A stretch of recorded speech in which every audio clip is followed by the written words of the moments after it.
Ses idées antisémites. Les premiers discours antisémites relevés à ce jour datent de quelques décennies avant Jésus-Christ et ils nous viennent d'Appion, alors directeur de la bibliothèque d'Alexandrie, et qui s'empare de l'hostilité envers les Asiatiques, alors à majorité juive, et propage des idées légitimant la haine contre eux. S'ensuivent les premiers pogroms, et 400 ans plus tard, lors de l'écriture de la Bible, Judas est présenté comme celui qui dénonce Jésus et se rend responsable de sa mort. Judas, un prénom vraiment choisi au hasard, parce que vous m'enlèverez pas l'idée que ces prénoms étaient purement inventés. Judas voulait littéralement dire juif.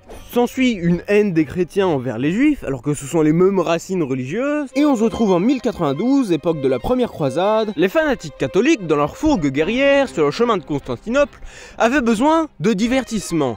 Alors, pour se distraire, ils s'arrêtaient dans les villages pour y massacrer les populations juives. Et puis il faut aussi noter que beaucoup de croisés pour acheter leur équipement militaire s'étaient endettés auprès de juifs, puisque ceux-ci n'avaient pas d'interdiction religieuse leur défendant le prêt d'argent. Le pape ordonne alors de ne pas tuer les juifs. Et les cathos s'en branlent, ils s'amusent bien. Ensuite c'est marrant, on les empêche d'avoir des terres. Ils sont donc contraints d'exercer les professions que la morale chrétienne interdit. Typiquement le prêt, comme je l'ai déjà évoqué, ou la médecine. Et on s'étonne que ce soit des populations qui s'enrichissent. On skippe quelques siècles de discrimination de fond, l'affaire Dreyfus, etc. Et on arrive en 1933, un petit moustachu extrémiste avec un livre bien trempé, bien mal écrit sous le bras, prend le pouvoir en Allemagne. Il désigne les juifs comme boucs émissaires, des gens riches, différents, envers lesquels la haine est inscrite dans les racines. On change pas une équipe qui gagne, les gens ont envie d'y croire, et vous savez, ce qui s'ensuit, l'assassinat de 6 millions d'êtres humains, sympa, ça refroidit tout le monde, mais qui sait pour combien de temps, qui sait combien de temps subsisteront